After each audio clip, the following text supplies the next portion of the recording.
mic. Yeah. All I need is one mic. Yeah. All I need is one mic. Hey everybody, welcome back to One Mic, where I watch shit so you don't have to. And today I'm here to talk about Season 1, Episode 7, the Season 1 finale of FX's The Old Man. This episode, it had a lot of the same characteristics that I've essentially been complaining about the last 2 weeks.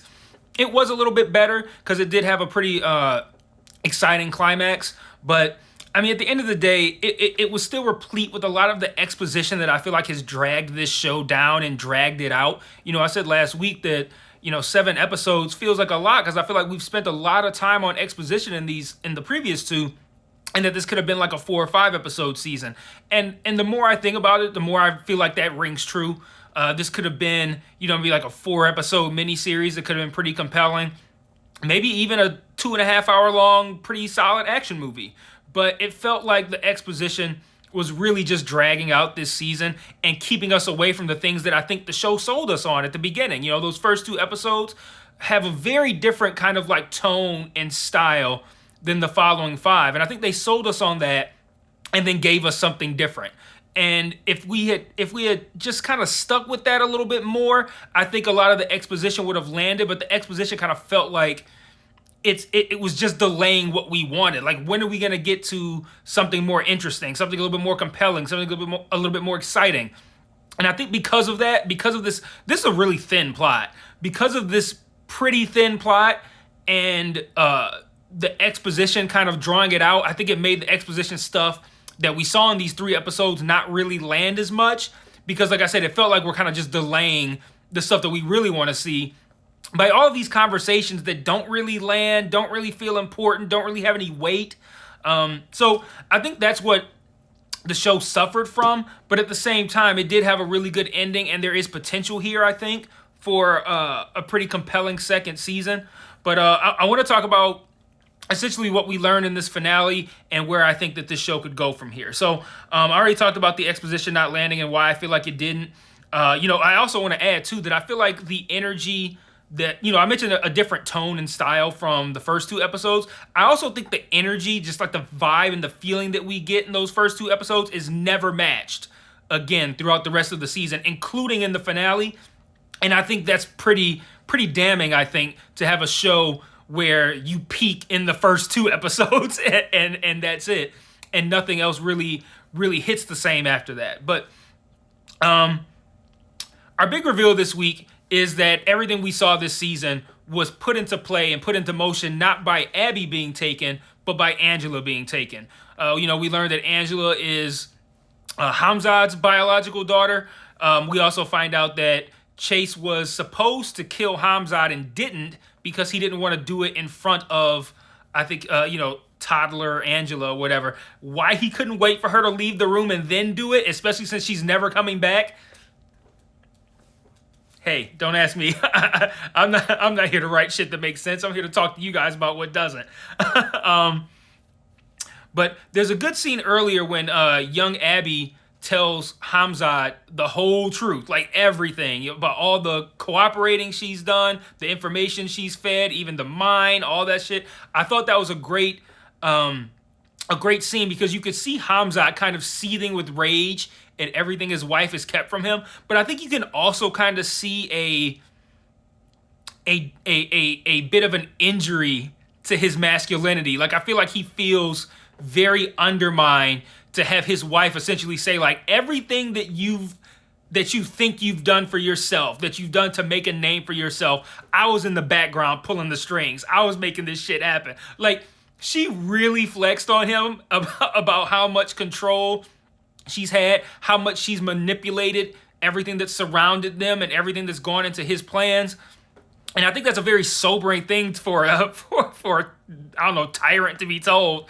And I also like how, too, that later recontextualizes, I'm going to be saying recontextualize a lot here, recontextualizes how Chase looks at Abby. We've seen a certain perception of Abby, the perception that Chase has of Abby, we've seen throughout the entirety of this season. And I like how that changes when he learns well, when he learned last week, but he doesn't verbalize this thought until this episode. But when he learned that she recruited Pavlovich, like that idea of like, okay, like is her whole life a manipulation?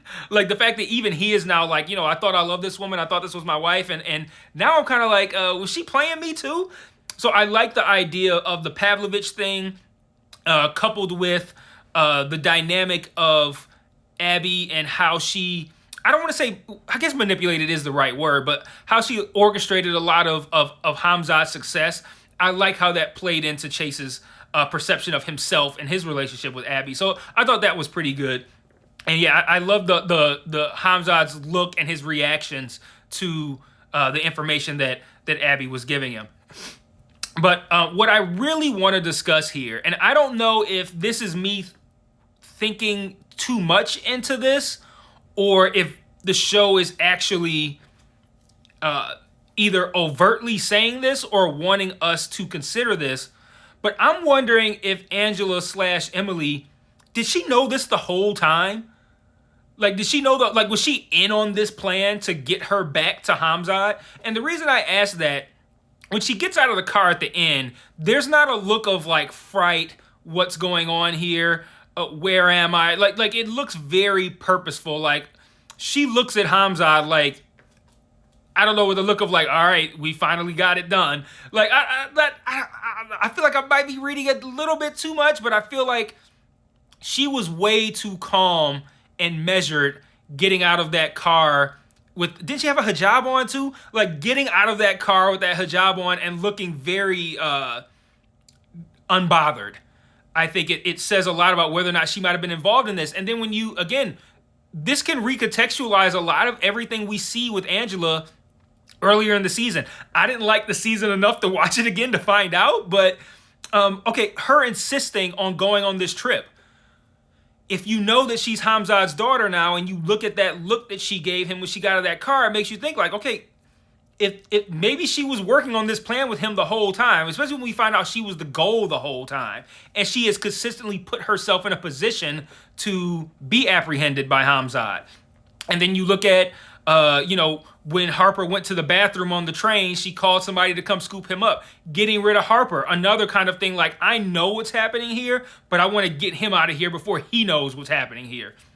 So I think a lot of what we see in the season, and the I think we can also recontextualize a lot of those weird kind of like tonally different horror flashback things that we were seeing.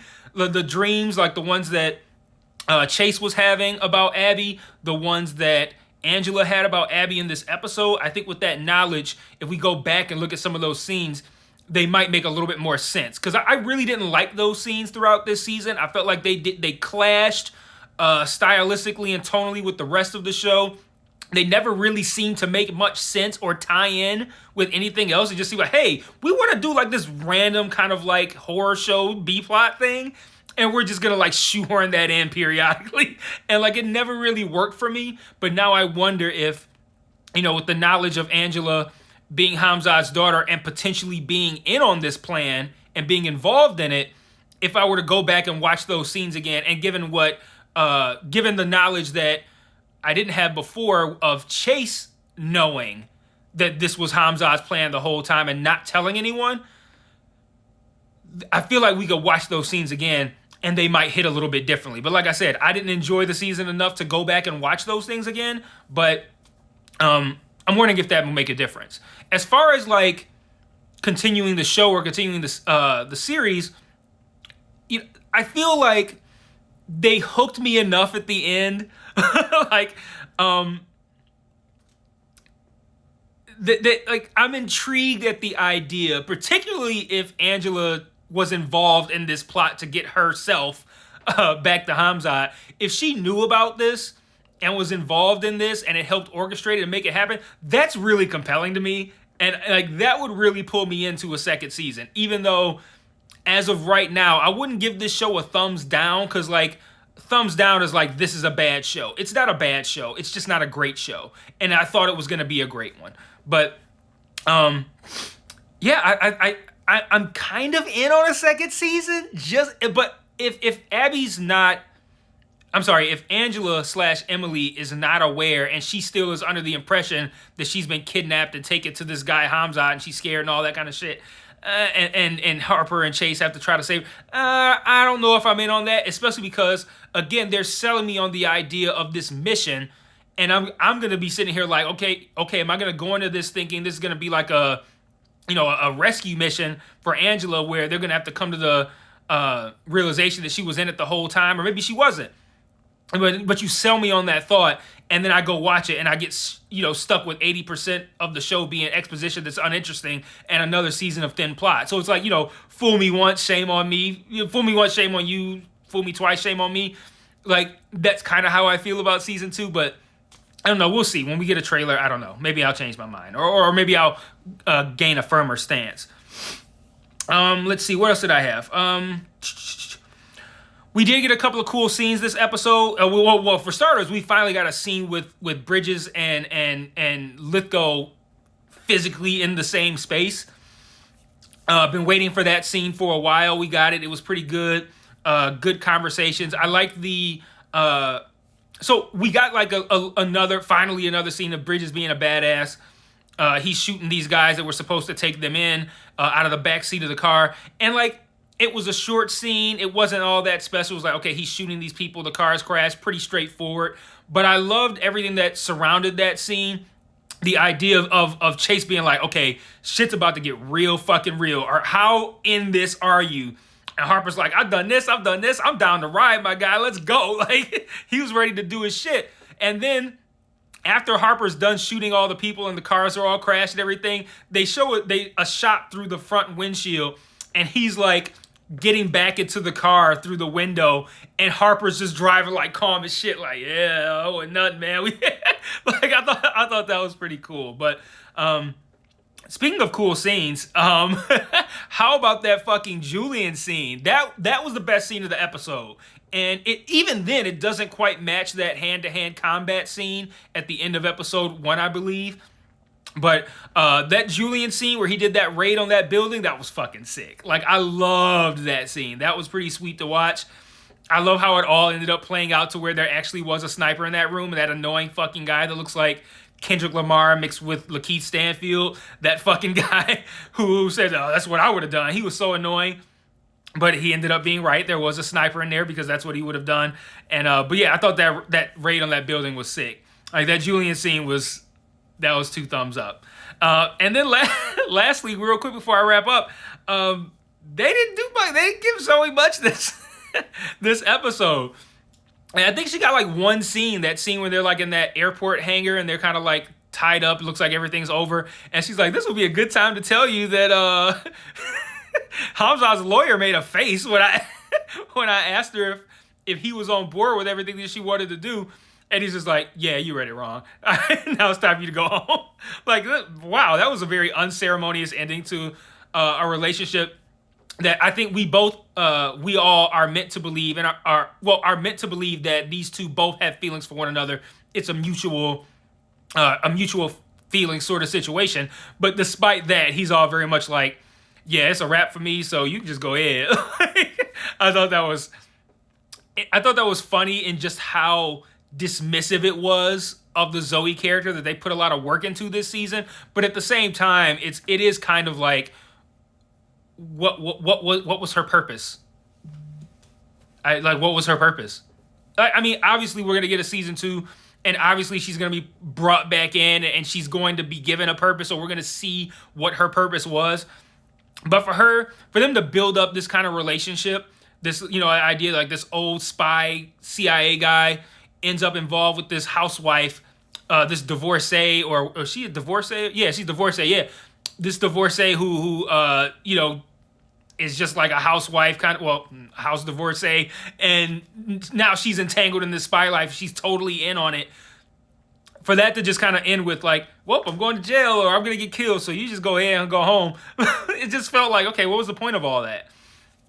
But yeah, not too much for Amy Brenneman to do this week, but I no longer believe that she has some sort of trick up her sleeve or that she's hiding something. I really do believe that she really was just like a regular lady who really started enjoying this. But 16 minutes, I think that's about enough for this episode and for this season. So, I mean, you guys have seen my thoughts on I'd say, the final 5 episodes of this season. I think maybe when FX puts out a trailer for season 2, if I can get an idea of what they're going for, where the story is going, and I think if they take a lot of the feedback, because I've been listening to like podcasts and stuff like that, I'm not alone here. There's a lot of people who feel like you gave us one thing in those first 2 episodes, and what we got in these final 5 is something else.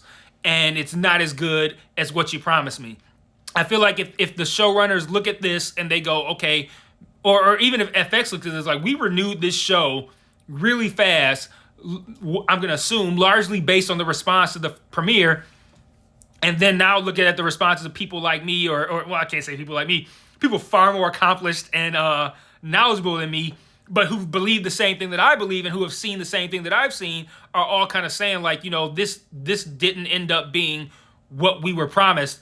If FX looks at that and goes, okay, now you need to make the show that was promised in that first couple of episodes. So, like, you know, that'll be a vibe I can get from a trailer or something like that. So we'll see what happens there. But I'm going to wrap this one up. I might put out an episode on the future state, just because it looks like there's going to be a little bit of downtime here between now and when House of the Dragon starts. So I might lay out a game plan for what I'm going to do during that time period. Still covering Westworld, still finishing up Better Call Saul, which has, I believe, 4 episodes left. So that's it. And until whenever I see you guys again, peace.